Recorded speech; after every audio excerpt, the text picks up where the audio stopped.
Hey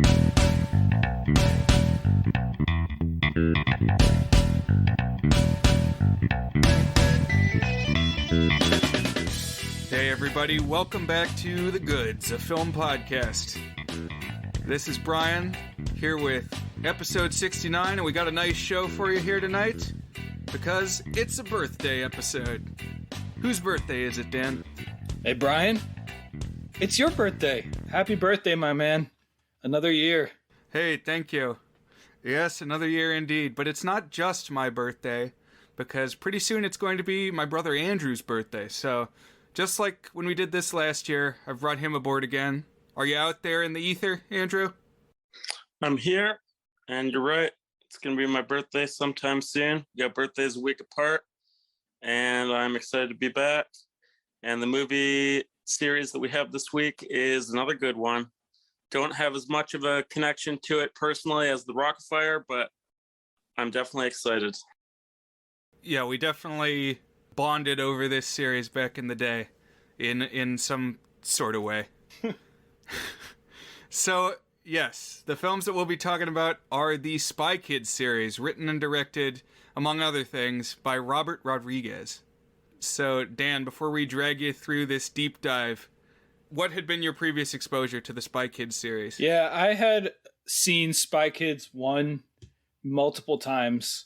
It was one of those movies, there's probably like 10 or 15 of them, that for whatever reason just got stuck in our either DVR or DVD player, and we just played it on loop over the course of a year, you know. And so I've seen it a bunch of times, but I haven't seen it in probably at least 15 years. So I remembered a lot of beats, but I didn't remember every single thing in order. So it was fun to come at it with fresh eyes. And I hadn't seen anything else in the Spy Kids cinematic universe prior to this week.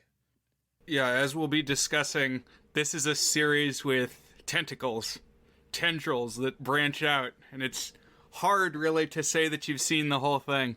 You really got to do your work. Just keeps growing. Right. The more you research, the more you realize they planted Easter eggs that bring you even further out. Oh, this thing appeared in this. Well, this must be this, etc., etc. I have actually a little map that we can talk a little bit about it later of the all the ways that different things connect here. So, but mostly we're going to focus on the original trilogy. So, Spy Kids from 2001, Spy Kids 2: The Island of Lost Dreams from 2002, and Spy Kids 3, also known as Spy Kids 3D: Game Over from 2003. Now, before we take a look at these movies, I wanted to just kind of do a little State of the Union, check in here at birthday time, talk a little bit about some birthday thoughts, some birthday feelings. So, Andrew, on the eve of your, what is it, you're going to be 25, right? Yes, it's a big one. How are you feeling just about to turn 25? Well, that's obviously a milestone, quarter of a century, so that's big. You can rent a car without paying an extra insurance fee, yeah. You're right, that's the only thing. Man, I'll have to do that. Well, I think you can also run for the House of Representatives. Really? Yeah, it's 25 for the House, 30 for the Senate, 35 for President. And you got my vote, Andrew. Thank you. You too.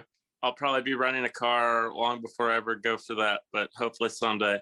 I'm at Disney right now, working at Magic Kingdom in the college program, and I am certainly older than the majority, slightly. Most people are 22 or 23, but obviously that's a small margin, so I'm not too old. There are old people in the college program, but yes, 25 definitely seems like a big change from previous birthdays. I want to pause on something here real quick, Andrew. You said you're working at Magic Kingdom. I feel like last time I checked with you, you were doing the It's a Small World ride. Is that what you're still doing? Yes. So I'm in Fantasyland West specifically, which constitutes 3 ride areas, and I work at It's a Small World and Peter Pan. How many times a day do you contemplate suicide having to hear that song on loop? Guests ask me that every day, which is a bigger cause of my contemplating suicide. but honestly, I kind of don't notice it anymore. After like a month, I stopped hearing it. Right. It's like if you have enough spicy food, you don't notice the spicy food anymore. But instead of like acid on your tongue, it's acid in your ears. So, Yep, you're right. it just kind of runs through. Gotcha. And speaking of old people, I just turned 32, 100,000 in binary. Every power of two, it's a special one. Yeah, I've turned a corner as well. Statistics say you have one more of those. Oh, 64. Yeah, you're right. Yeah. Probably gonna get there. If I don't listen to It's a Small World too many times. But, yeah, it's been another strange year. Strange week specifically, but this week's been good strange, so I'm feeling pretty good. You know, we just went to Cracker Barrel, had a birthday cake, so I'm feeling good. Nice. And I just watched all the Spy Kids films. Yeah. I just wanted to shout out a couple other movies that I thought of that were like potential candidates for the show this week. I pitched to my brother Jimmy Neutron, which was another 2001 film. One of the first ones that he saw in theaters. He would have been about 4 then. Yep, you're right. My earliest memory is seeing a standee for Jimmy Neutron in a movie theater. Nice. And of course, I've brought up various Jimmy Neutron plot points, mostly from the television series, but from the movie too, because it was early 2000s when we got cable for the first time, and for whatever reason, Jimmy Neutron was one of the television series that we settled on watching a lot of. But Andrew convinced me that we'd have more to talk about with the Spy Kids franchise, so here we are. Yes, you're right. One thing that really bothers me is how many people don't know that Jimmy Neutron started with a movie or the movie. Like, people either think it came after the show or just don't know that it happened at all. And it's the bane of my existence. That's interesting. It's like you're like Smash Mouth, how people think that All Star is the Shrek song, but really it's the Mystery Men song. It's a little bit like that. It's actually not really that much like that, but I see where you're coming from. We're performing a valuable community service in this episode. Yeah, just like we do every time. We're widening the knowledge base about important things like this. No, but I think it was a good choice. I think it's a very interesting series. You know, it's not going to go down as one of the golden trilogies of cinema, but it's got some really interesting things going on with it, and I think it was a good pick. I don't know how birthday-ish it is, and I kind of want to hear if you have specific birthday memories associated with this series, but it's definitely one that I would not have expected to put a lot of thought into, that I did end up putting a decent amount of thought into over the past week. So thank you for sharing. Yeah, I'm glad you brought up the birthday-ness aspect, because there's not too much here for me. It's not a series that screams birthday to me, but we've been around the calendar once. You know, I picked the quintessential birthday movie last time around, and I was really scratching my head about what else is a birthday film to me. I think I did finally identify something that's very birthday, and I'll have to save it for next year. Because then what I went to next on the flowchart, when I couldn't come up with anything else that was pure birthday, next step was, well, what movie did I share a connection with my brother? So our history with the Spy Kids series was we rented the first one from Blockbuster and watched it a couple times. We might have even rented it a couple times. And then second and third we saw in theaters. So 2002 for the second one, I would have been 12 and Andrew would have been 5. And then 13 and 6 for number 3. So 7 years between us. I'd say roundabout until the Rockafire days in 2013, we weren't super close, but definitely this was a movie-going experience we shared. I feel like around 5 and 12 are the lower bands and upper bands to really dig this movie. It's like it was a good spread for this specific movie, I think. That's a good point. I'm glad you remember that much of seeing them in theaters versus renting them. Pretty sure we have the first and third on DVD. Is that true? Well, we definitely have the third one on DVD. Yeah. Because I watched it nonstop. how else could you experience Spy Kids 3D if you didn't have the original Spy Kids 3D glasses, which indeed I went to the DVD box and dug them out. They were still in good shape, and they say SK3D across the top. And this is the red and blue anaglyph 3D glasses, old cardboard style. Not like what we talked about with Christmas Carol with like the high-tech Blu-ray, DVD, TV, all that. This is old school 3D. Yeah. And we'll dive into that a little more once we get to the third installment. But to begin with, let's talk a little bit about the creator of these films, Robert Rodriguez. What Robert Rodriguez films have you seen, Dan? Let's see. Honestly, prior to this week, I think it was only Spy Kids and Sin City, which I'm pretty fond of. Spin City is very different from Sin City.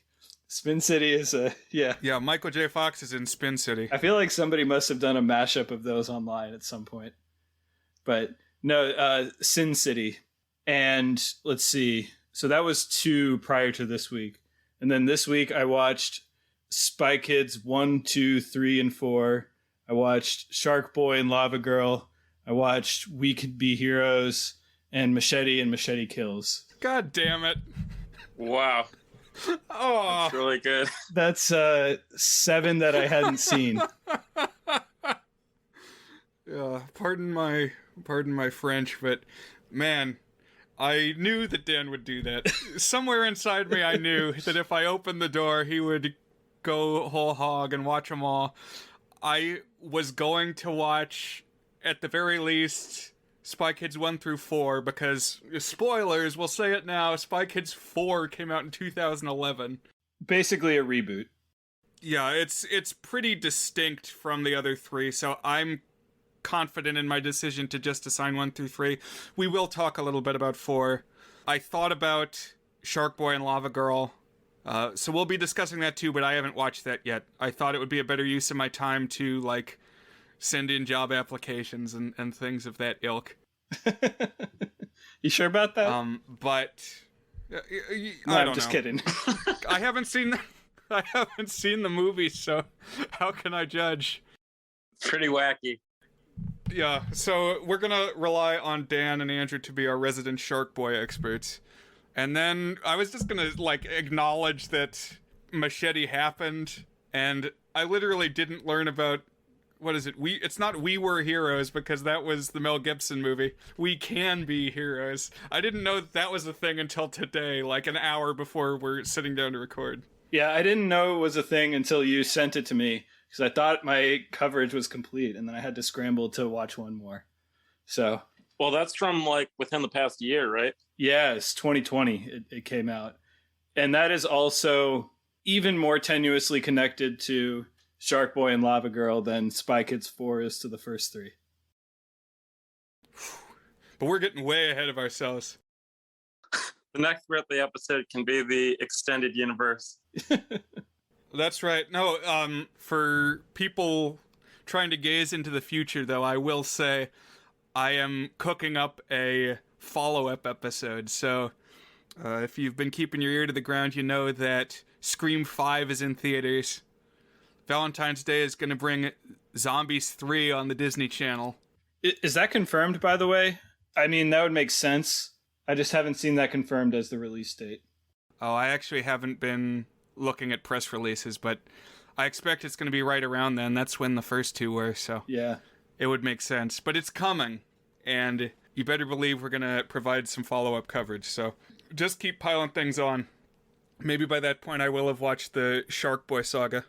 Sorry, this is not particularly connected, but one of my coworkers worked one of the middle of the night filming events at Magic Kingdom and saw the zombies people. Yep. Tall Boy and what's her name? Look, it's the stars of zombies. Tall Boy and what's her name?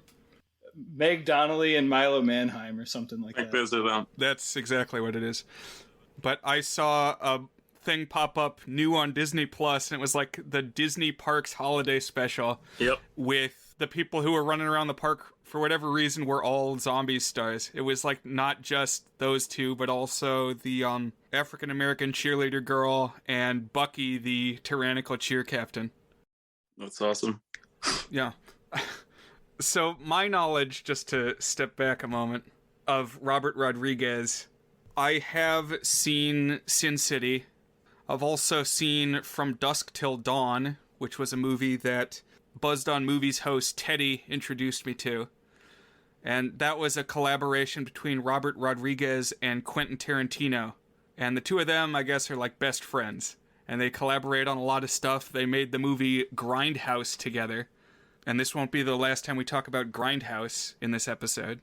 Yeah, they're kindred spirits for sure. They're both kind of DIY bootstrapper, really into pulpy stuff, and they're buddies too, and they've collaborated on a lot of stuff. And I think they both like to write their own stuff. And you mentioned Rodriguez goes even farther than that on his stuff, but I think Tarantino has appeared in some of Rodriguez's movies as well. Yeah, he was in From Dusk Till Dawn. And both Rodriguez and Tarantino are known for kind of channeling exploitation cinema, bringing in tropes from movies of the 60s and 70s, and swinging for the fences in terms of making it edgy and adult, and, you know, there's blood and explosions and stylistic action, and not the people you would necessarily assume would be making a blockbuster for children. So these movies definitely have a distinctive flavor. Yeah. So with that, let's take a look at Spy Kids 1, finally. This chapter came out in 2001. So how old were you in 2001, Dan? I was 13. Okay. So bear that in mind, listeners. We're all going to be advancing a year at a time as these movies go by. Spy Kids 1 opens with a family. As the movie progresses, they're all going to end up being spies, but at the start, we don't know that yet. We kind of know. At least two of them. Yeah, we assume, and we learn pretty early on that at least the parents are spies. So the mom is telling her two children a bedtime story at the opening of the movie, and it's about the spies who fell in love. And we're seeing flashbacks as we tell the story that this is actually the story of the mom and the dad who at one point were spies representing rival nations. So these were Ingrid Cortez, the mom, and Gregorio Cortez, the dad. They were initially assigned to assassinate each other, but instead a romance developed, and they ended up getting married. I kind of want to know a little bit more about the geopolitical ramifications of this. For one, I mean, is he from Spain? Like, Antonio Banderas is from Spain, but whenever this time was, like the Cold War, like the late Cold War, we weren't fighting Spain. So is he supposed to be like Soviet? Or and if he was, and they're like on opposite sides of the Iron Curtain, I don't think you can just decide to get married and have the whole intelligence community be okay with that.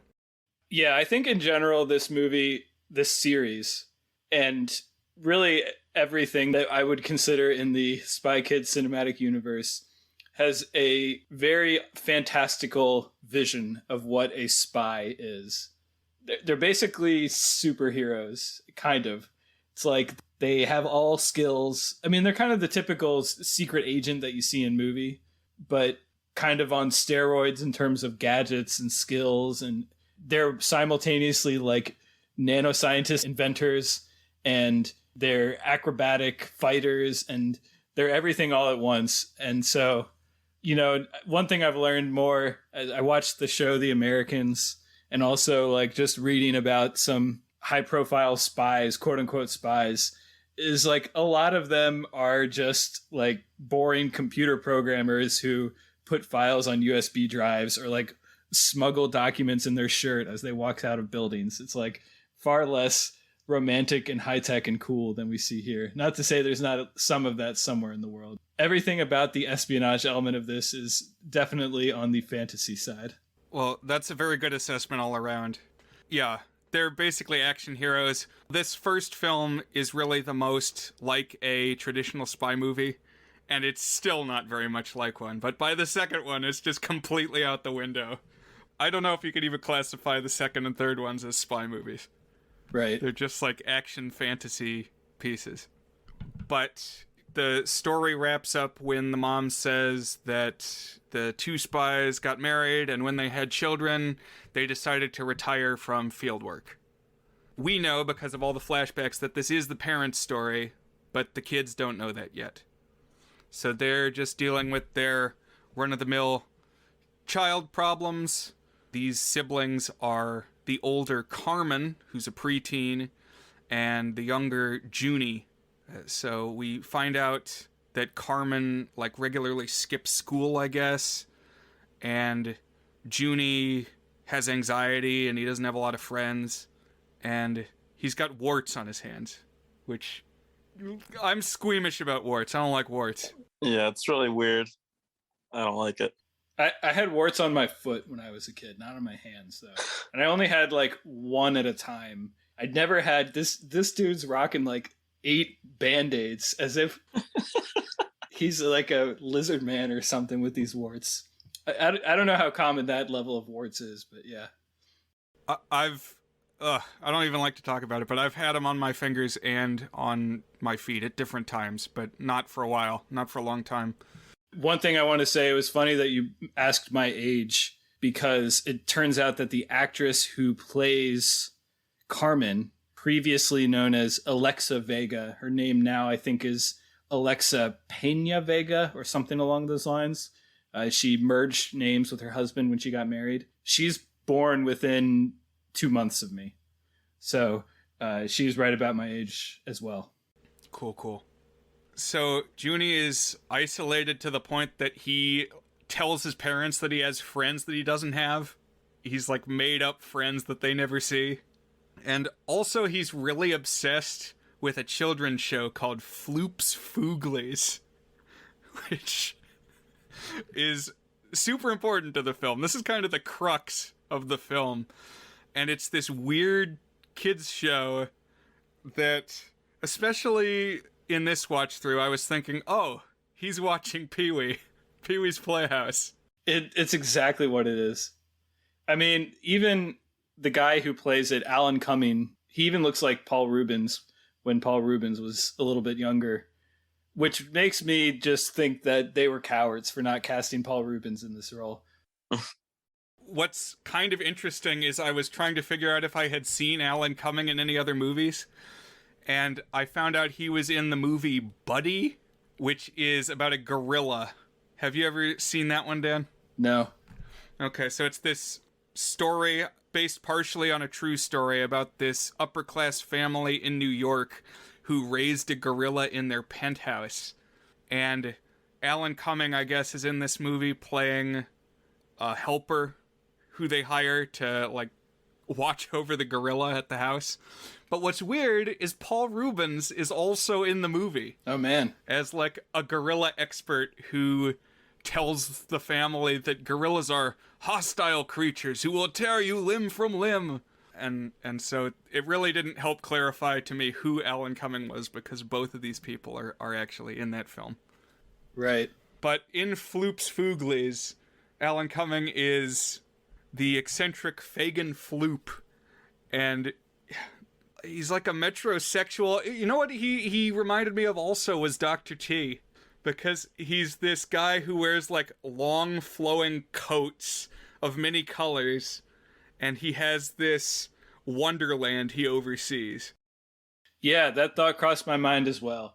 But in this show, it's like all green screen for one. He has this virtual, like, holodeck that he conducts the show inside. So the Fooglies he has are these... They're like monsters. I don't know. They're weird creatures that we catch glimpses of early on. There's one that looks like a jester. They just kind of all have these squashy features, and they're all different colors, and they speak this chattering nonsense. Yeah, I think to the extent that this is anything other than Pee-wee, it's Teletubbies with the freaky, disproportionate, quasi-human creatures populating a bizarre visual scape. And then, of course, there are also the thumbs, which are these humanoids, except their head and all appendages are giant thumbs. And they just kind of walk around looking upsetting. For some reason, the thumbs, when they're in their like ninja costumes or whatever they are even more terrifying than when they're just fingers. I really don't like it. When are they in a ninja costume? Pretty soon here. Yeah, they're like, I think their first appearance is when they break into the spy hut. Yeah, they wear these black suits with masks that are similar to, if you've ever played the Sega CD game Night Trap. That's what these thumbs in ninja suits look like the murderers in Night Trap. Oh yeah, they're like kind of concealed to leave some doubt in the viewer's mind. Are they actually thumbs? Because at that point, yeah, we don't know. We're jumping a little ahead here. They're with who we think might be good guys at that point. Right. And but what were you about to say, Dan? Because I think that was a good line.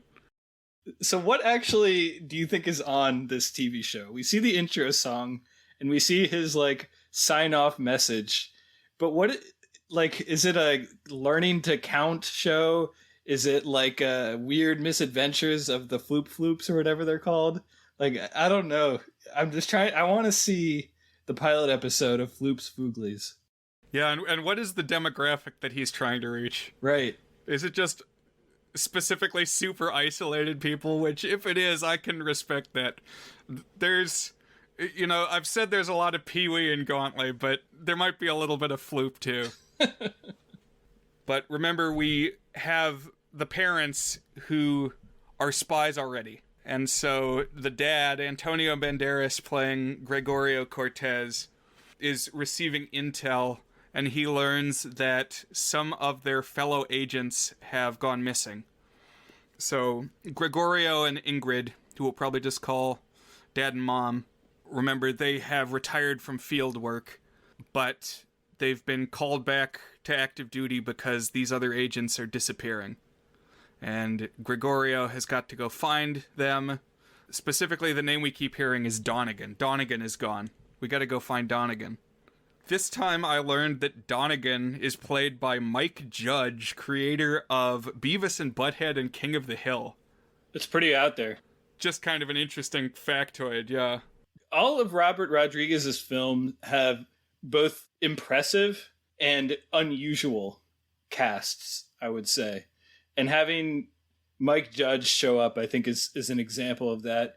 Definitely the villain in the third movie had me scratching my chin the whole time. Like, what was the conversation that led to that casting? We can get to that.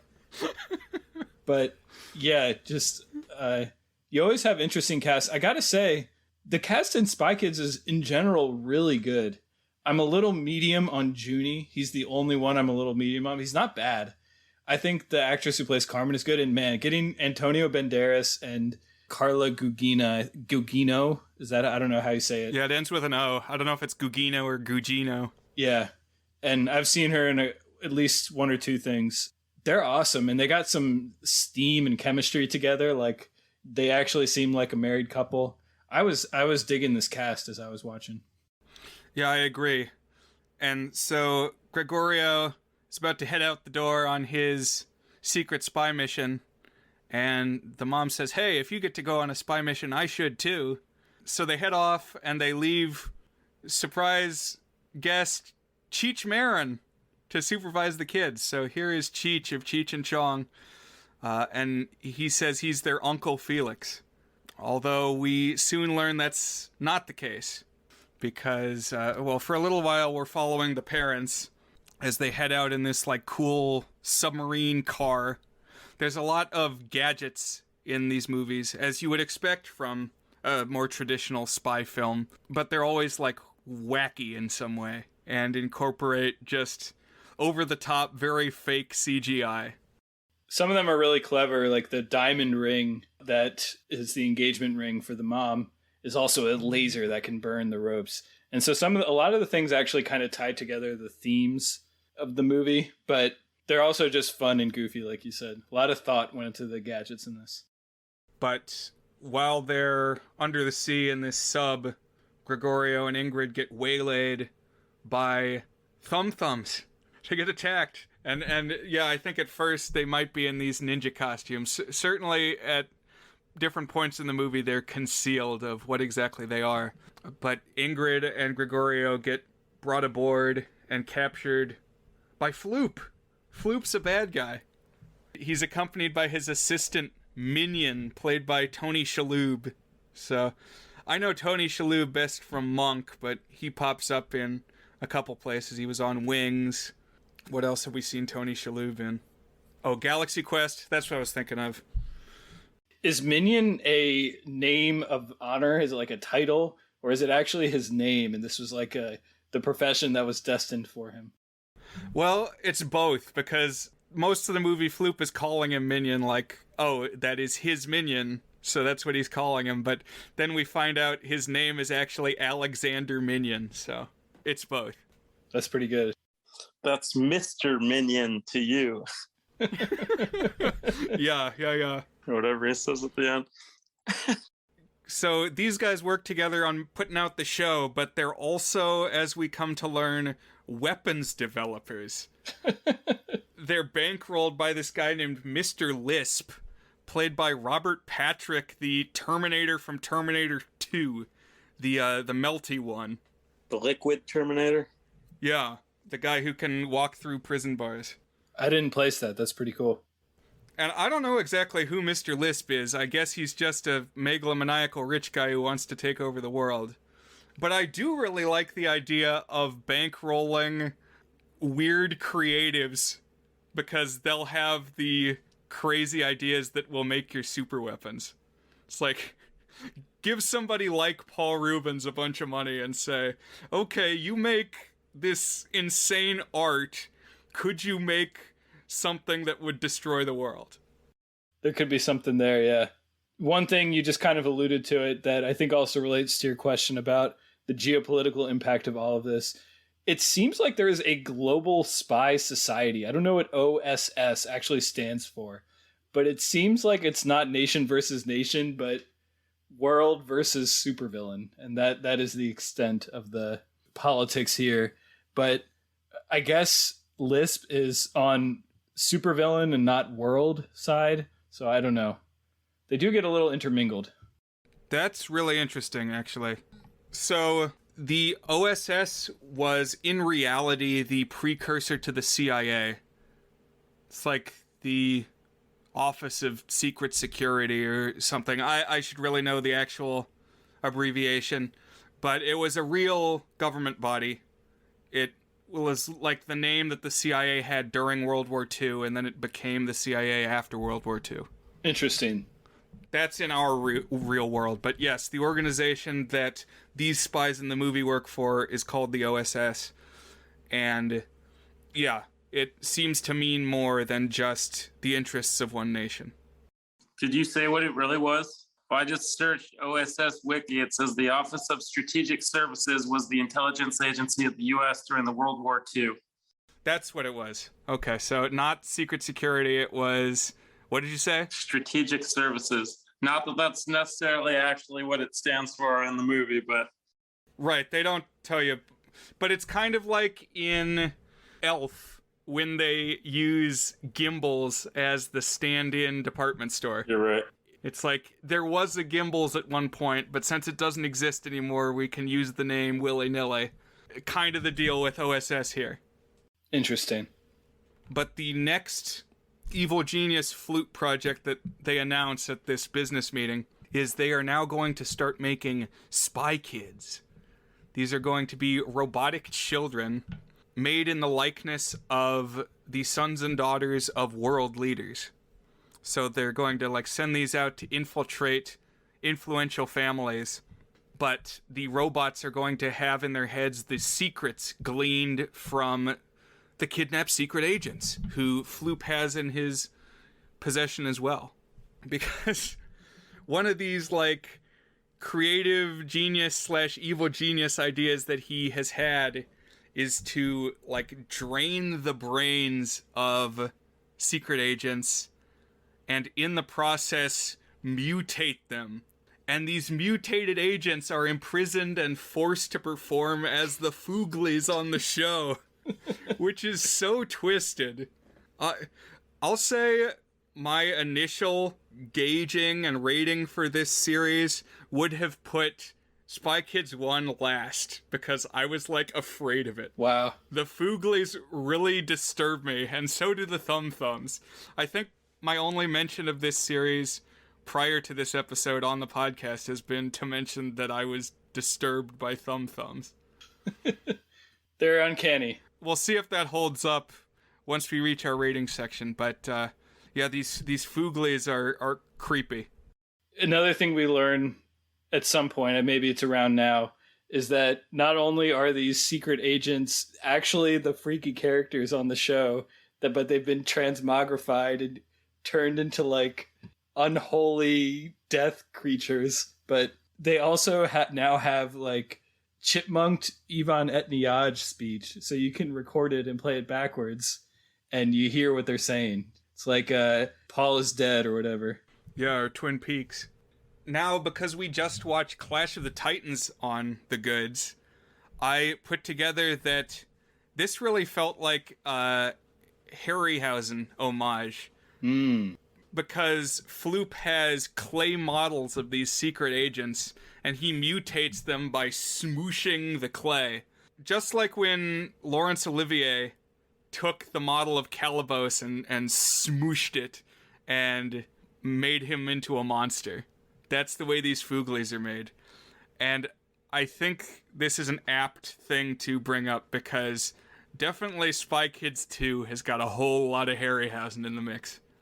But this army of spy kids that Floop is making isn't ready to head out and take over the world yet, because they can't talk or think for themselves, I guess. They have spy skills downloaded into their muscle memory, but they can't pass as real people. And to do that, they're going to need something called the third brain. And luckily, by coincidence, we find out that Gregorio himself, Spy Dad Antonio Banderas, was the one who built the third brain. And so that's what these Thumb Thumbs that are after the family now are looking for.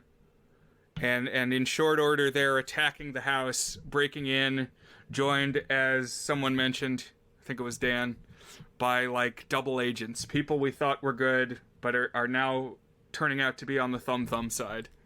The Thumb side. That's a good metaphor for being evil. I'm going to start using that. And so Cheech Marin reveals, I'm not your uncle. I'm just somebody in the spy organization, and you got to get out of here. You got to go to the secret safe house, kind of like Obi-Wan when the aunt and uncle get burned to a crisp. You know, you got to get out of here. You got to step into a bigger world and realize your destiny of being a part of this fantastical spy realm. So there's, like, a long series of chases and battles between these Thumb ninjas and the double agents and the spy kids. And what ultimately lays Junie and Carmen low is a confrontation with their own robot doppelgangers, because there are spy kids made in their images. And so these like robot clones fight them and are able to take the third brain from them and get it to Floop. Yeah, I like doppelganger fights in general. And this was fun because we had just gotten to know these kids, and then they have kind of these simmering tensions. And then we have a fight scene where they fight. So the sister fights the brother, and the brother fights the sister of the doppelganger. And so it kind of takes what had been a theme and turns it into an action set piece. I thought that was pretty clever. Yeah, I'm glad you brought up the tension. This movie definitely does the best job in the series of really making the familial relations into, like, a theme that is developed and dynamic over the course of the movie. Because between Carmen and Junie specifically, there's some conflict. Carmen keeps saying she doesn't want to, like, have to be her brother's keeper, doesn't have to watch over him, and why do I have to teach Junie right from wrong? and stuff like that. But they're bonding as they're fighting all these CGI thumb monsters. That's how me and my brothers bonded too. So, just kidding.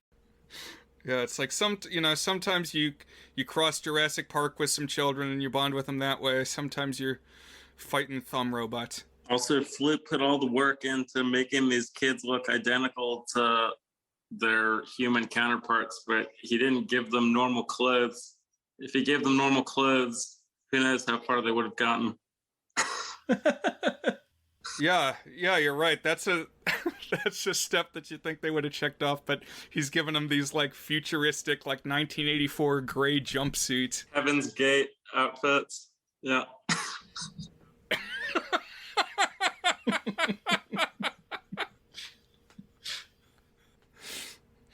But yeah, let's go back to Floop for a second here, because he's at a crossroads and he's starting to have second thoughts of his own. As he's reflecting, we're kind of learning that I guess his passion has always been making the weird kids show. All the more insidious projects, he says, have been Minion's idea. I guess Minion has been the one pushing, hey, we should make super weapons. Little side hustle. Let's get involved in international terrorism. Yeah. I just really like the idea of, like, Pee-wee being Iron Man. I like the idea of Pee-wee being cast as Iron Man in an upcoming He's movie. gonna be the one to make my Jericho. Make the, like, killer missile system.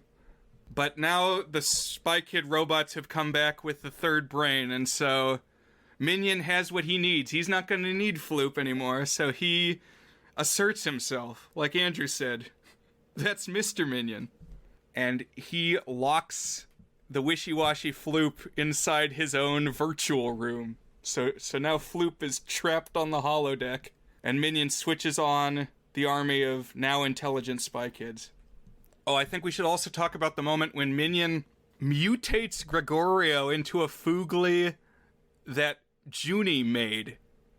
Like, Junie made a drawing of his own original Foogly. That's the scariest part. And now the dad is mutated into it. It's pretty creepy. It feels like this would do long-term damage. I mean, not to spoil it, we're going to get regular Antonio Banderas back. But, like, this would decay your cells. Like, I don't know what's going on. Yeah, I would not expect it to be as easily reversible as it turns out to be.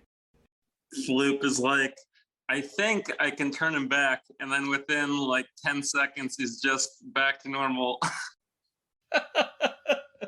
This worked out all right. But yeah, let's linger here for just a second, because I don't know if Freudian is the right word, but there's definitely something psychological going on here when the storyline is that Antonio Banderas fears that he's losing his son to the influence of this television show.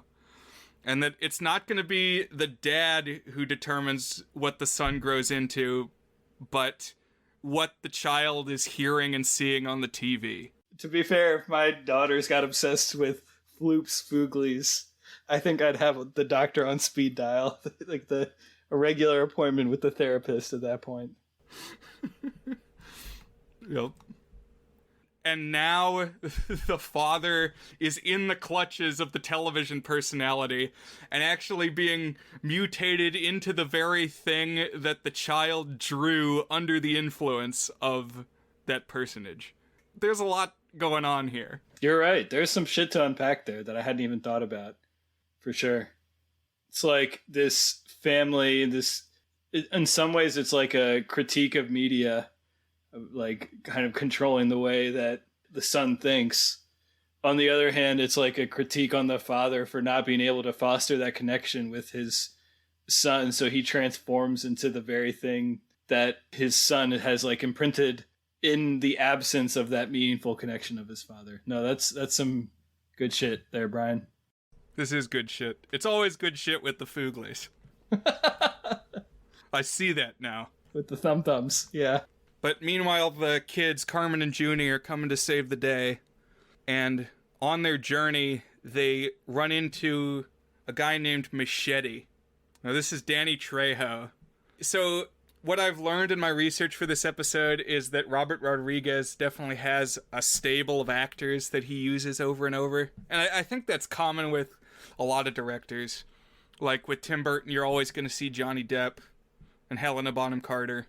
Well, with Robert Rodriguez, it's Antonio Banderas, it's Salma Hayek, and it's Danny Trejo.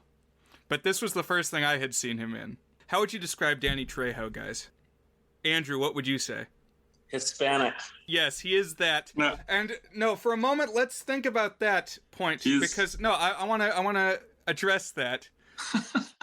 So something that's interesting about this film and this series as a whole is that we have a largely Hispanic cast, but the story is not about them being Hispanic. Mm-hmm. Like, it's a story with a broad base of appeal, but it's, you know, a widely Hispanic cast in a blockbuster made by a Hispanic writer, director, editor. Well, I think it also deepens some of the family themes and some of the themes about, am I losing my connection with my family and my kids to this culture that's taking over their brains, too? That is interesting. I like that. It's like, do they become completely homogenized into the mainstream, or do they retain the family and the culture that comes with it? Where here, it's the family and culture that comes with it is being a super spy, in addition to being Hispanic. Right. As opposed to being a metrosexual flugy or whatever they're called. El Hombre Secreto, as the Spanish version of Secret Agent Man in Repo Man said. More on Danny Trejo, circling back to that. Did you know that they are related? Wait a minute. Danny Trejo and who? Robert Rodriguez. Really? Okay. No, I didn't know that. How are they related? They are, I think, either cousins or second cousins. So I don't know how much of this is, like, not coincidental, but, like, they sort of knew each other and then they were both in show business and reconnected that way, or whether, like, they were close their whole lives type of thing. It's not clear to me. But they are either cousins or second cousins. Okay. Well, that's interesting. But apparently the idea of having Danny Trejo play this character Machete was long in the works. It was brewing for quite a while. Because I guess the movie that put Robert Rodriguez on the map and was kind of like his Reservoir Dogs, his directorial debut, is a film called El Mariachi in 1993. And it was the first installment of what came to be known as the Mexico Trilogy. And like, from 1993, Danny Trejo's in the mix. And I guess he was already thinking about, how can I create a starring vehicle for Danny Trejo? Mm-hmm. So the descriptor that I would use for Danny Trejo is tough. Yes. He looks like he's made of leather. He's got like a wrinkled face, but not like an old man wrinkled face. Like a left out in the sun and has never come inside in his life face. Like he's made out of naga hide, like an old baseball glove. He looks like someone who would be, and I think also to some extent has been, typecast as like a tough Mexican gangster cartel type guy. Yeah, he's in Breaking Bad. Kind of guy that winds up on a turtle. Yeah. Yeah, exactly. The kind of guy who gets on the wrong side of the cartels and is beheaded. You gotta watch Breaking Bad, Dan. Apparently, yeah. Also, he is in the Robert Zombie Halloween, and you only see it in the extended cut. Maybe this is going too off course, but no, it's worthwhile because did you watch Spy Kids 4, Andrew? I have not. I need to. Okay, because we get in that movie also adult Daryl Spara. Yeah. Yeah, but finish your point, because we're going to kind of be all over the map in this episode. In the asylum, all the night janitors like really abuse Michael Myers, but Machete is one of the janitors at night and he doesn't. He's like really nice to him. And you only see it in the extended cut. When Michael Myers gets out, he still brutally murders Danny Trejo, and it's always bothered me. But I guess the point is Michael Myers doesn't care. He'll just kill anybody. But it's really upsetting. Yeah, he has no humanity. But what's the other connection? Because Junie's in that movie too, right? Oh, great point. Yes, you're right. He's the first kill. He bullies Michael Myers as a kid, and then Michael finds him out in the woods and bludgeons him to death with a branch. So yeah, you're right. Yeah, so really, if we wanted all the Spy Kids movies, we would also have to watch both Rob Zombie Halloween films. Something about this Uncle Machete character that we've alluded to, and I'll just say explicitly now, is that he did indeed get his starring vehicle in two movies, Machete from 2010 and Machete Kills from 2013, where he plays a darker variation of the character that we see here. Right, so this is kind of like a backdoor pilot. To step back into the groove, into the actual topic at hand, he's like the Q of these movies. He's the one making the spy gadgets. And in the Machete films, which I've not watched yet, it's more of like the original concept of what the character would be. Because in 2007, Tarantino and Rodriguez collaborated on Grindhouse, which was an homage to older exploitation films. And so they each have their own, like, mini features that make up this, like, fake double billing. So Tarantino in that one has got Death Proof, and Rodriguez has a film called Planet Terror. And then those two movies are, like, bookended by trailers for other films. And one of the trailers is for Machete, the action exploitation film. And it's funny, that trailer, it's a fake trailer, of course. Well, it's interesting. I didn't know the whole backstory, so that this character had been conceived much before Spy Kids.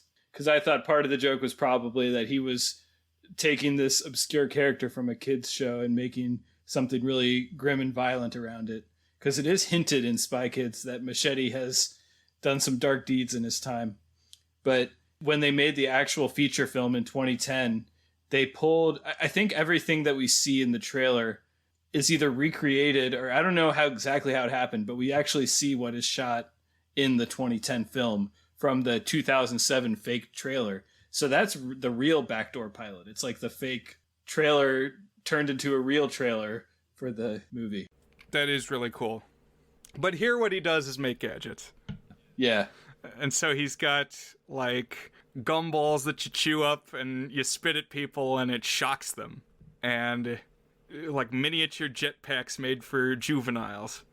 I'm glad you brought up the electroshock bubblegum. One of my complaints about this movie is they lean too much on that specific gadget. It's used to escape like 3 or 4 times. And for all the other cool gadgets they have, that one is overused. Yeah. Also, it really just destroys thumbs, which are, I mean, I guess all the robots are pretty powerful, but the Junie and Carmen robots have no problem with the electroshock bubblegum. It's kind of weird. Oh. Is that true? I thought there was one escape. I guess they eventually developed a... Resistance? Yeah, resistance. Yeah. A defense. Also, just going back slightly, it really bothered me when they're in the taxi to Machetes that Carmen gives the taxi driver all of the international currency. Just piles of money, yeah. Yeah. Yeah, and she even says, "This is all we have." Yeah, Carmen's level of stupidity seems to vary a little bit. Mm-hmm. Sometimes she acts like a 6-year-old, and sometimes she acts like a 16-year-old. Okay. But while Machete's showing the kids around his gadgets, he's also kind of griping that he doesn't want to have to bail out his brother, because his connection to the family is he's apparently Antonio Banderas' brother. We saw him in, like, the wedding flashback at the beginning. And he says, "Why do I need to watch out for Gregorio? Why do I have to teach Gregorio right from wrong?" And so it's kind of, you know, like the Ghost of Christmas Present with Scrooge. It's, you got to throw his own words back at him, because these are things that Carmen said earlier about, oh, why do I have to be my brother's keeper? But ultimately, Machete does let them use a little miniature jet that they fly out, and now they're able to reach Floop's castle. Did you have something to say about Floop's castle, Dan? It's like Alcatraz. It's like an island in the middle of the ocean, but with raised walls so that nobody can get in or out. So, I mean, like Pee-wee was not filmed on Alcatraz. Like Pee-wee was filmed in a TV studio, but I guess Floop is independently wealthy enough that he can have his own private island where he's building his creations and filming his TV shows. Yeah, and it also kind of looks like a shoe. It's like very, I don't know what the meaning of that is, but we're going to see there's like a theme of people isolating themselves to create. In every excessively elaborate architecture, I've been seeing the house from Encanto. Is what I've been thinking of whenever I see something like that. In the past month or however since I saw it. We don't talk about the toy maker. We don't talk about Floop. We don't talk about Thumb Thumb. But yeah, Junie and Carmen are able to get there in the jet, and they infiltrate the castle using all these gadgets they've been given. Just as Mr. Lisp arrives for like the demonstration of the fully operational Spy Kids. And I don't know about you guys, how did you watch these movies, Andrew? How did you watch Spy Kids 1 this time around?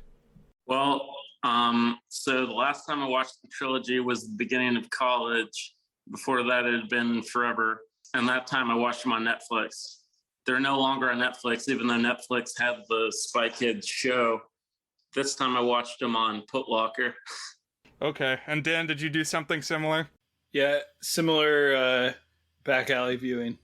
Okay, all right. I did rent them on Amazon, but I noticed a scene here in the movie that I had never seen before. Interesting. And so my question is, in the versions that you guys watched, was there a shark piss scene?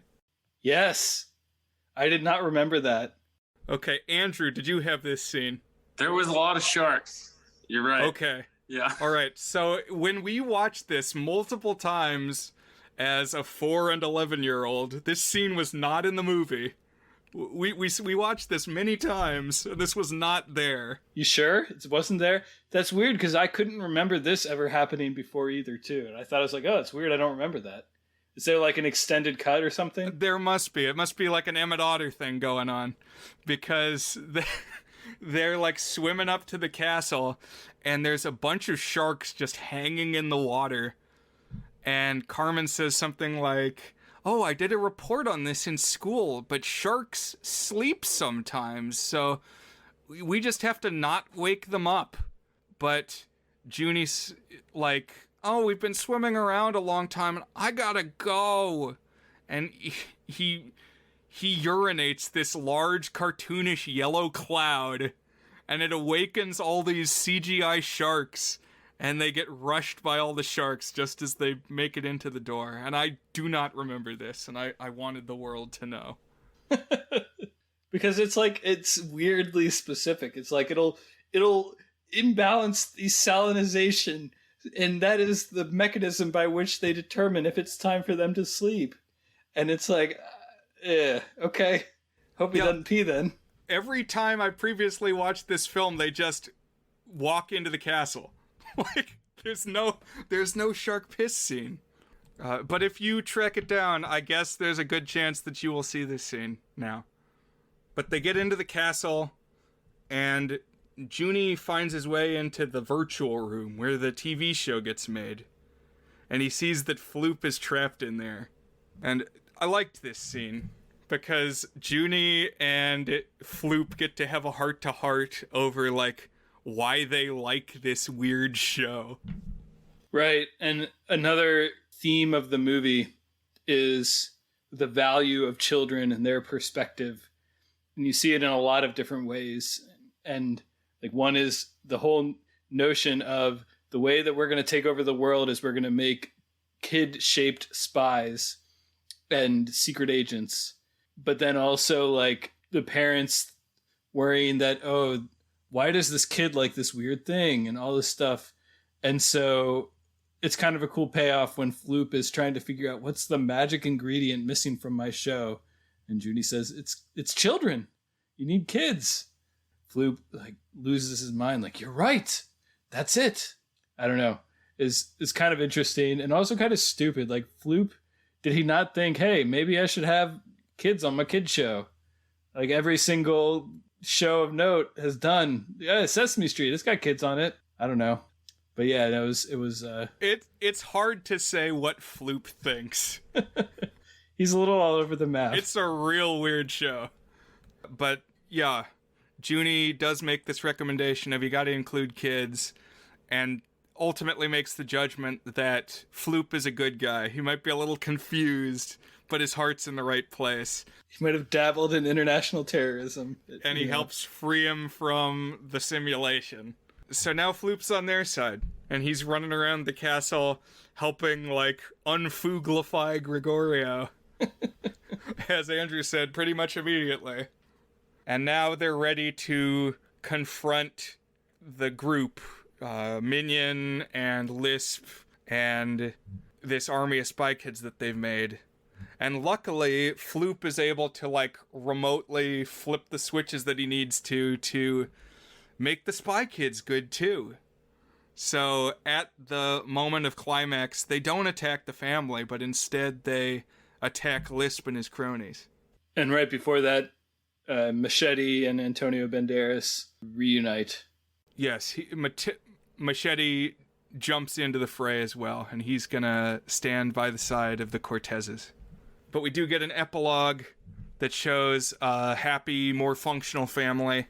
And we see that indeed Floop has added children to his show, the robot doppelgangers of Carmen and Junie. And then in the final moment, the OSS director shows up on a TV screen to give Carmen and Junie their next mission. And the kids insist, hey man, our parents have to come too because it's all about family. And this OSS director is another casting coup because all of a sudden George Clooney is in the movie. That's right. For one scene, but you know. Huh. And that's Spy Kids 1. And so, Dan, that was the only one that you had seen previously, right? Correct. So I was very not prepared for what was coming. In the end, you ended up doing more research than any of us, so now you are, in fact, the most comprehensive Spy Kids fan. Perhaps. Spy Kids consumer. But are we ready to talk about Spy Kids 2 from the following year? I think I'm ready. All right, so this is the Island of Lost Dreams. I'm not sure what makes it the Island of Lost Dreams, but certainly it is an island. So, as I alluded to earlier, from this point, a lot of the trappings of what you might consider spy films are really out the window. I think at this point, the first one made enough money that Robert Rodriguez is just, like, totally free to do his own thing now. And just, like, pay homage to the movies that he likes and just kind of throw whatever he wants into the mix. I agree. The first half hour of the second one, I was watching it and I was like, all right, there's some spy stuff here. And then that was the last time in the Spy Kids cinematic universe that I had a thought even remotely resembling that. Yeah, because it does kind of follow up on the aftermath of the first movie, but it gets away from it pretty quickly. And just overall, there's way more CGI in this one. And there was quite a bit in the first film, but there's a lot where it's like you can just tell that everything was on a blue screen, green screen environment. Yeah, I want to talk about that just for a second, because I think it's important for understanding an important ingredient in the Spy Kids movie, particularly 2 and super particularly 3, is that Robert Rodriguez is his own editor for many of his movies, including all 3 of the main Spy Kids trilogy. And he was an early adopter and enthusiast of digital editing. And I think I saw a note, Brian, that you wrote somewhere that some of it might have even been shot entirely digitally. Yeah, so this was 2002, which was the same year as Star Wars Episode 2, Attack of the Clones, which has the somewhat dubious distinction of being the first feature film shot entirely digitally. And I guess Rodriguez was like just a couple months behind. And these movies, the second and third in particular, so you see some of it in the first movie where there's like when their jetpacks are flying around, they're clearly green screen on the background, and like he's got I don't know enough about video editing and other terms, but he's like got the shape of Junie dragging it around the frame, so it looks like he's flying around crazy in this setting. And so just all sorts of effects like that computers were making viable around the turn of the century. And the second and the third just lean hardcore into it.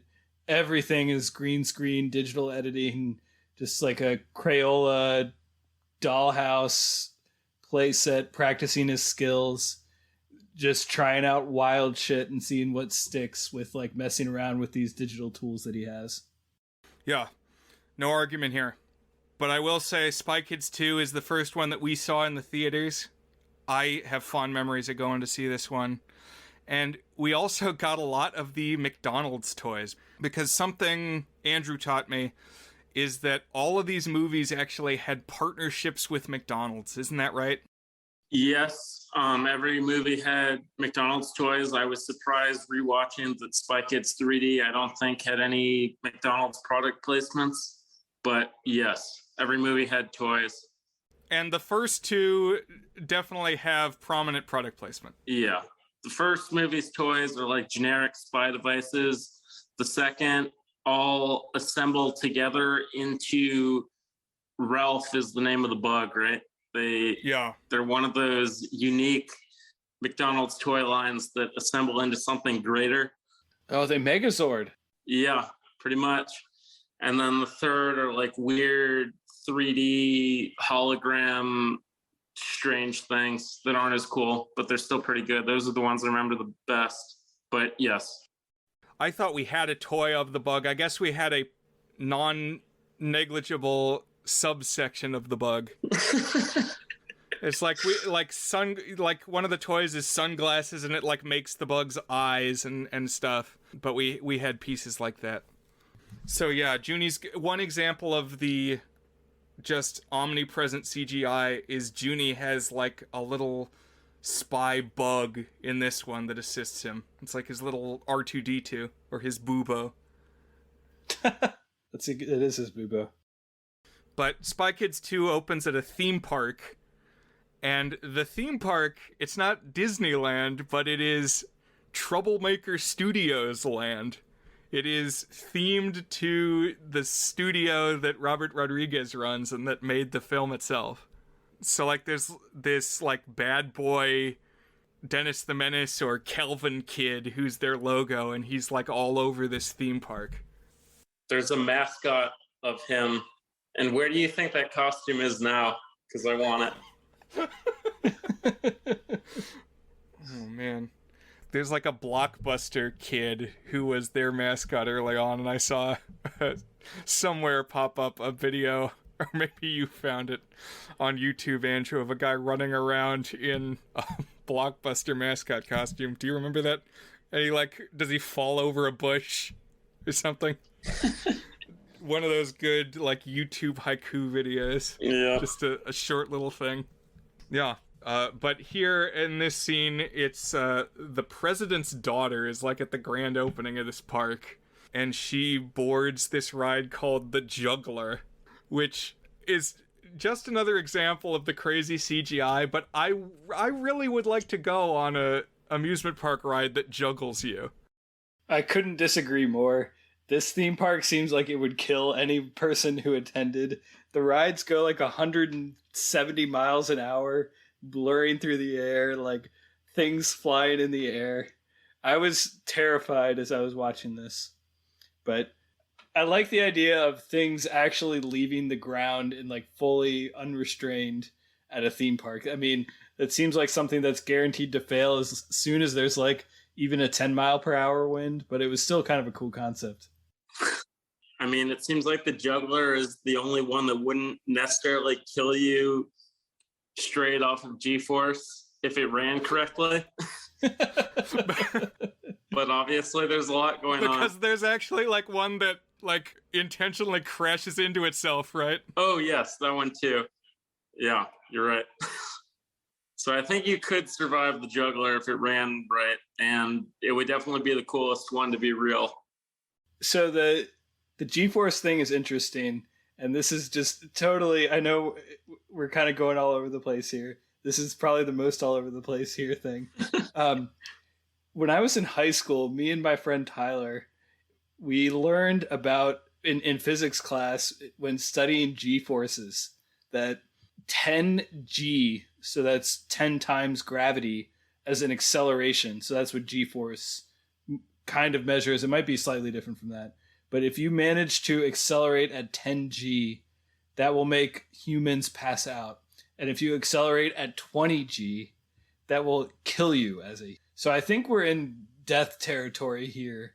Although me and Tyler always wondered, could you like become so good at jumping that like your legs are so strong that if you like catapult yourself up that you could hit the 20G and kill yourself just by jumping? I don't think that's actually possible, but maybe if you rode one of the rides here. Yeah, it's like, could Superman knock himself out just by making the movements that he makes? Right. Yeah. But the president's daughter has got a rebellious streak, and she sabotages the controls of the juggler, so I guess it's even less safe than it would normally be.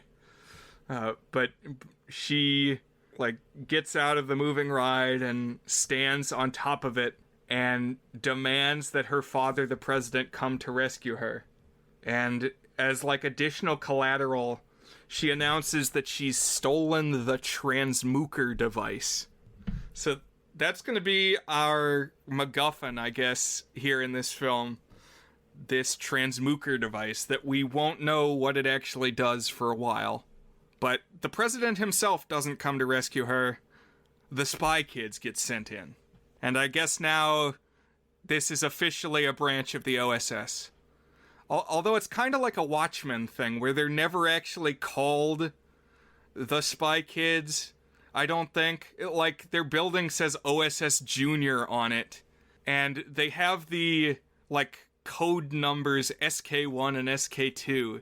But, like, in the first film, the spy kids were the robots. It wasn't the children. And now, I don't know. This is just splitting hairs, and we got more ground to cover, but I think it's worth pointing out that, like, until the fourth one, I don't think they're ever actually called the Spy Kids, and that's Carmen and Junie. That's a good point. Sort of.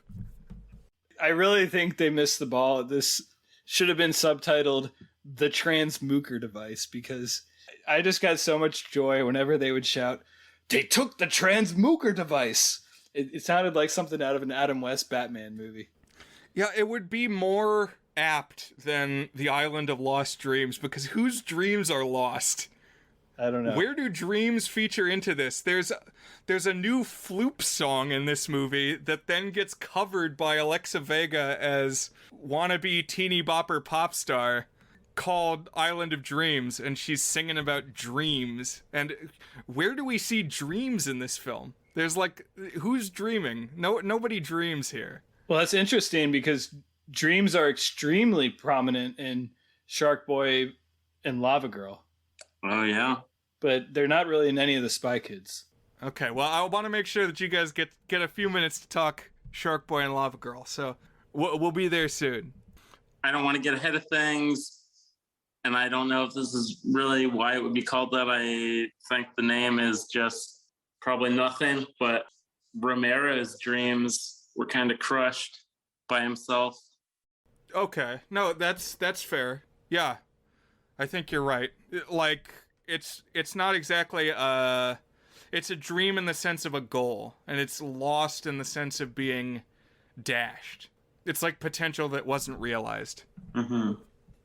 Okay, I like that. No, you're right. Not that we've talked about Romero yet, but... Right, no, we'll get there. Yeah. We'll explain.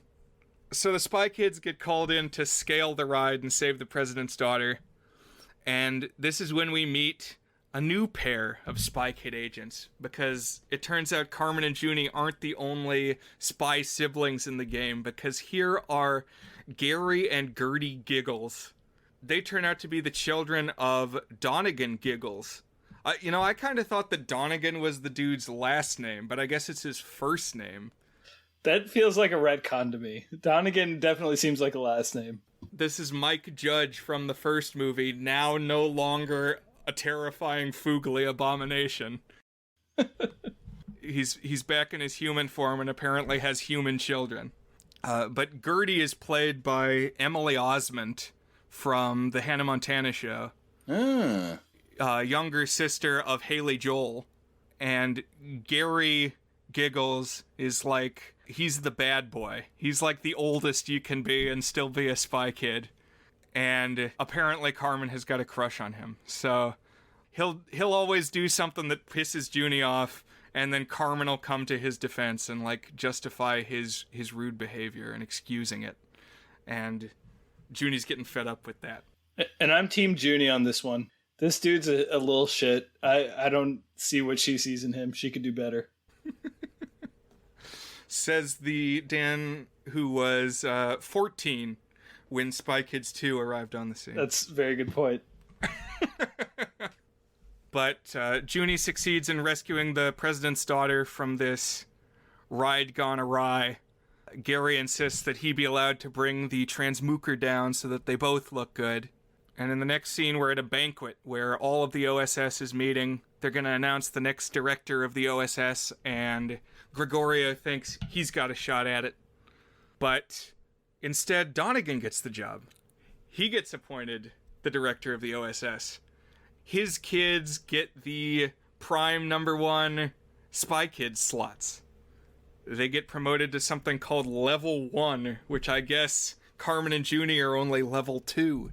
And this means that now the Giggles children rank them as well. And I would say even more important about the promotion is that he gets to be the one to say, they took the transmooker device. Yes, because pretty soon, these weird guys who have infiltrated the party and are serving as the ushers, they all have these funny hats. Red and gray hats. And these are called Magnum Men. And they have magnet helmet things. And they have poisoned the wine that all the adults are drinking. They've like roofied everybody who is old enough to drink wine.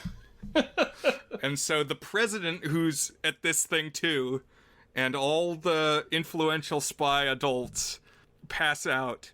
But luckily the Spy Kids now are official and they're on the scene. All of the Secret Service drink it too, right? Yeah. I guess you're the one with law enforcement experience, Andrew. Is that something that would routinely happen? I don't think that would normally happen. But even the Spy Kids are not enough to fight off these Magnum Men, and like a flying saucer flies over the arena where the banquet's being held and scoops them up because it's got a magnet on the bottom. And they all get hoisted off the floor by their magnet hats and flown away, hanging from the bottom of the ship by their heads and necks.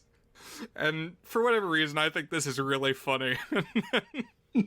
It's reinforced by when they get to their destination and all get dropped off, they're all clutching their necks like they're in horrible pain. Just like dangling. It's 150 pounds a person, all dangling from the neck muscle. So I'm glad they didn't just ignore that would be strenuous. But yeah, like Dan said, they took the transmooker, which once the adults regain consciousness is what Gary Giggles announces. And I don't know how, but Gary pins this responsibility on Junie. Oh, Junie lost us the transmooker device. He just happened to be in the center of the room. I guess that's who everyone blames. Damn it, Junie! And like across these movies, especially in 2 and 3, there's a lot of plot elements that I remember making more sense when I was 12. Like, I think I just took more things at face value. And if that's what the characters were going along with, I accepted it. That's no longer the case. I'm questioning things now. Because especially in the third one, there's just like stuff that doesn't make a lick of sense. Did you already talk about, I mean, I know you mentioned the levels, but did you talk about how level 2 means you can command the president? I forgot about that. Talk a little bit about that, Andrew. Alrighty, so you brought up Gary and Gertie's promotion to level 1 earlier, but Carmen and Junie are at this point level 2, at least for now. And it's later mentioned that there's actually a level 3, which I guess is the plebeian spy kids, because the adult members of the OSS, I think, are all level 1. But I guess once you become level 2, you're powerful enough to give commands to the president. You're above the president, which first comes up at the beginning when the president's daughter climbs the juggler. And Junie says he can command the president to talk to his daughter and make things right, which never winds up happening. But additionally, later on at the OSS dinner, when all the Secret Service are dancing around the daughter, he can just part them by showing them his badge. And it's good stuff.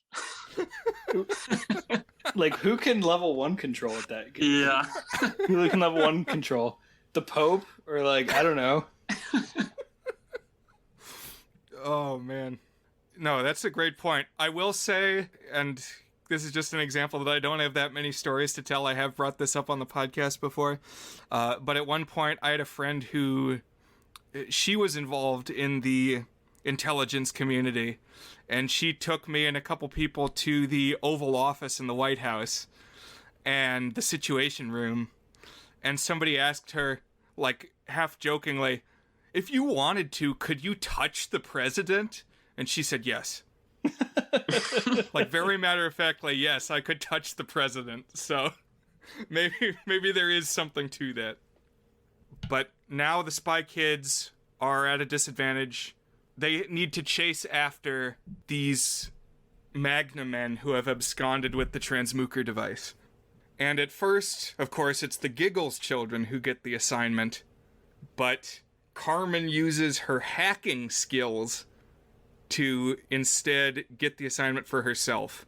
And Junie has been fired, actually, because Gary willed it so. Gary was able to pin this snafu on Junie. I don't know how, but he did it. But it's okay, because Carmen has hacked him back in, and now he's reinstated. Did we see Carmen hacking anything in Spy Kids 1? No, I think this is a don't ever call me chicken situation where it feels like it might have been there, but I don't think it was actually in the original, but it was used so frequently in the second and third that you attribute it to the first as well. I'm glad you said that. That's exactly what I was going to say. It's a Marty McFly chicken thing. So now Carmen and Junie are on the mission. And they take a new kind of sub. This is, it's called the Dragon Spy, and it's a submarine that looks like a dragonfly. We definitely had this McDonald's toy, I remember. And they fly it out to this, well, they don't fly it, it's an underwater craft, but it has wings, but that's what they take. And it takes them out to this island, populated by strange, giant monster creatures. And from this point forward in the movie, the whole thing is a Harryhausen tribute that I realized more now than ever. The most obvious influence at this point in the movie is the film The Mysterious Island, which the whole thing is like survivors facing off against giant animals. There's like a giant crab and a giant bumblebee. But the ones that Junie and Carmen are encountering are hybrids. They're like Avatar The Last Airbender style animals. They're all half one creature, half another. So what are some animals that we see on this island, Dan? I'm trying to remember. I think there's like a pig with wings, which just makes me think of The Simpsons when pigs fly. I think most of them are puns. There's like a catfish. So it's a cat with fish legs. Wait, no. A fish with cat legs. I'd like to see that. And horsefly, a horse with a fly's head. The tiger shark, is that one too? I don't remember what they all are. Spider monkey, Yeah, the spider monkey's important. bullfrog. Bullfrog, I think. And the other thing that's happening on this island is electronics don't work here. So something that was kind of set up when the Giggles were superseding the Cortezes and ranking them in every regard, they were getting better gadgets. And I think Gary Giggles even says, a spy's only as good as his gadgets. But now, here they are in an environment where nobody can use gadgets. Aside from the machete elastic wonder. Well, that doesn't use electricity. Yeah. So, yes, you're right. Before they came, Junie and Carmen were gifted the Machete Elastic Wonder, which is just a rubber band that he claims has 1,000 uses. And soon, Junie and Carmen on the island run into the one human inhabitant living there, who is a mad scientist named Romero. And this is Steve Buscemi. And I think I've mentioned this before on the podcast, but Steve Buscemi in this movie was a revelation to me. I had never seen him in a movie before prior to this, although I had unknowingly heard him as Randall in Monsters, Inc. But that would have been the same year, right? Or, I guess 1 year before. Right. Uh-huh. But he's just such a kooky character in this one, as this scientist with cracked glasses. I just really enjoy his performance, because what Romero explains is that he was a genetic engineer, and he had a dream, a lost dream, as Andrew explained, that he was going to make and sell miniature zoos. He was going to breed little tiny versions of animals and sell them in these sets. So children could have like tiny pet bears and lions and all kinds of animals. I would want one of these. Yeah, we need to do that. I like this idea, but I also feel like there would be people who would be against it. What about you, Dan? Would you purchase Romero's zoo? I don't know. That's a good question. I feel like I would not. Dan is not big on pets, even in any case. Yeah. Not even regular-sized ones. I don't think I would want miniature dragons roaming my house, though, or whatever these things are. Yeah, well, it starts out as pretty normal creatures, but then he has the idea for Romero Zoo 2, where he's gonna make all the crazy monsters. And then he says, I accidentally mixed 2 test tubes, and we see the flashback, and this is clearly not an accident.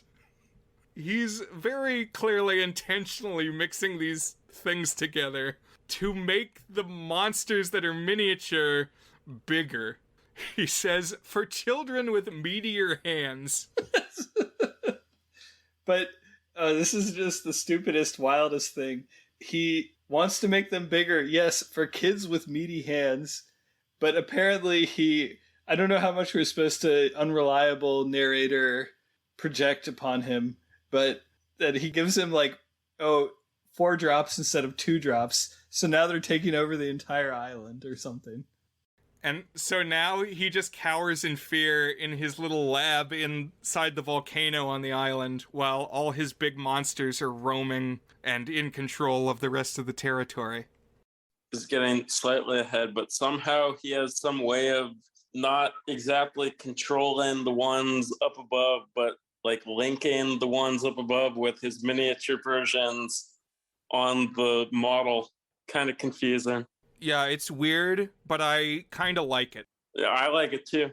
His little model creatures, if he shakes them out onto the model island, they will gravitate to the places where their big counterparts are. So that's a way that he can keep track of where they are. I want to take a very brief macro zoom out right now, very brief, and just say this was the point at which the movie for me, and in general the series in whole, transformed from a story into a set piece vehicle where if you had pinged me at any moment and said, hey, what is the story ramifications of what we're seeing right now? I would have said, I'm not actually sure, but I like seeing Spider Monkey punching this or that. It's like, I kind of lost connection with the plot thread right around here, I would say. Yeah. No, I agree.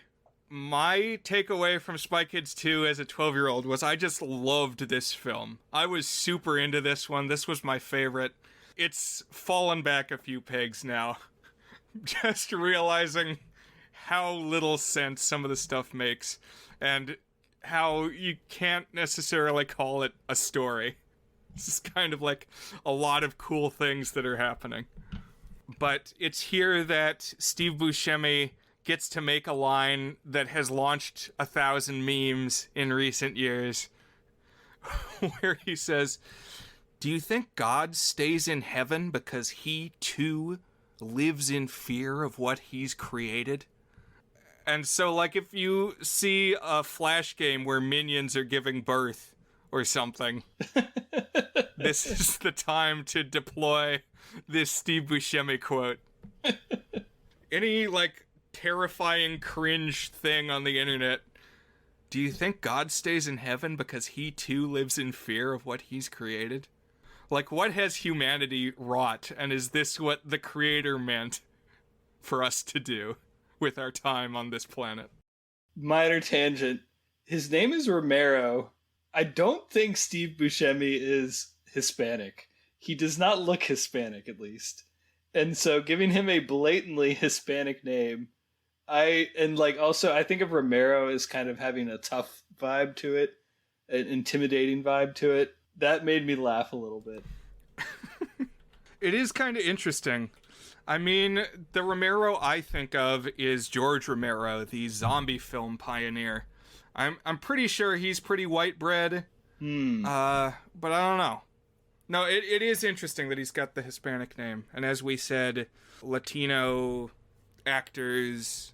Well, actors are definitely present. I don't know how much of the culture, but some. I mean, Robert Rodriguez is of that ethnicity. So it is interesting. Somewhere along the way, we learn that Donegan is actually controlling both sides of this situation, Palpatine style. Like, he's paying Romero to, like, make monsters and run the island in whatever capacity he could be said to run it. And now he's also leading the OSS. So, like, he's pulling the strings of both sides of this equation. We also find out that the island is home to the real transmooker device, like a bigger version of what we've seen already. And that what the transmooker does, I guess, is disable all electricity nearby. So it's like what do they call those things? Electromagnetic pulse weapons. Yeah, EMP. And that if a nation had a sufficiently powerful EMP transmooker, they would have a coup, just a big advantage over other forces, because they could just disable all their power. They could transmook. That's right. And I was just wondering at this point, what's the little one then? Like, why was there a little one? Was this just a model transmooker? I thought at some point they said it was a model. But why did it cause like a international red alert? Let's send all of our best agents. I mean, I guess it's because the guy in charge was coordinating everything, but these are the questions that are not worth asking in Spy Kids 2. A potential episode title, The Questions Not Worth Asking. But as Dan said, it's really more an excuse to have different action sequences, and part of this is multiple battles between the different pairs of Spy Kids siblings. Because now the Giggles children, the Giggleses, are here on the island. For instance, at one point, Junie befriends the spider monkey, which is, as you might assume, the torso of a monkey on the thorax of a spider. So he's riding around on the spider monkey, and Gary Giggles commandeers a slizzard, which is a snake lizard and basically looks like a brontosaurus. It's like a dinosaur with a long neck.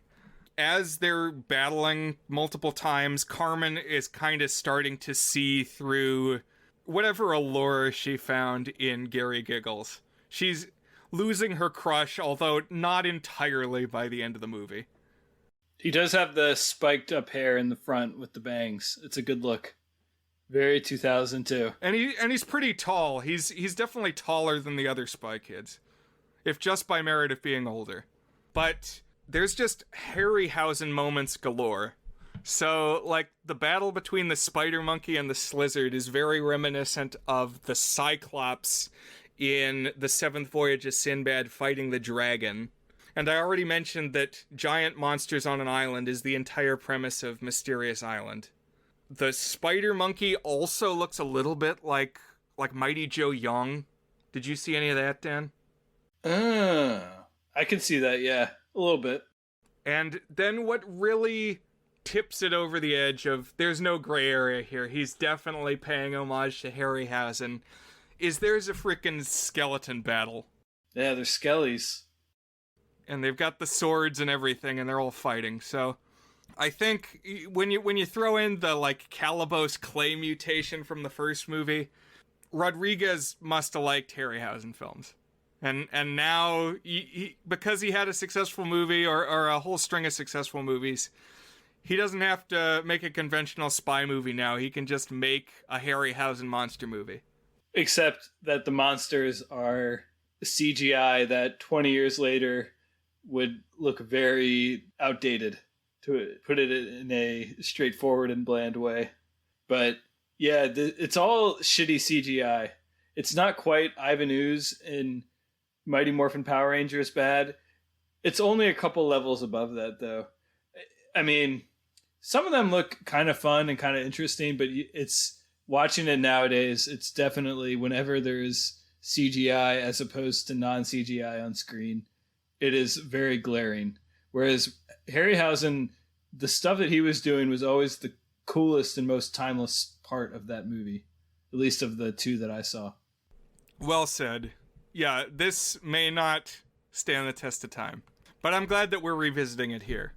Just seems kind of random to have the skeleton battle. Like, I mean, is Romero behind the sea monsters too? That's a great question. I mean, you're right. There's no way that he's behind the skeletons, or he would have mentioned that. I guess we're supposed to believe that other things have happened on this island because the skeletons are like battling over a magical amulet, like Pirates of the Caribbean style. So clearly there's non-Romero based intrigue occurring here. Yeah. Really, we could come back to this island in some other Rodriguez project and learn new things. The origin story of the two grappling skeletons or something, yeah. Romero does eventually come out of his cave, heeding the children's advice, and he finds that his creations actually love and listen to him. And the result is we get Steve Buscemi riding around on these weird CGI creatures. I like it. I can respect it, yeah. I feel like Steve Buscemi was a little underused in this movie, though. He's there, but he's not as present as Floop is in the first. Yeah.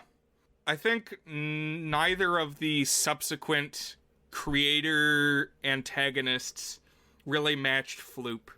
I think Floop was the embodiment of what Rodriguez was going for, and then we get two knockoff Floops.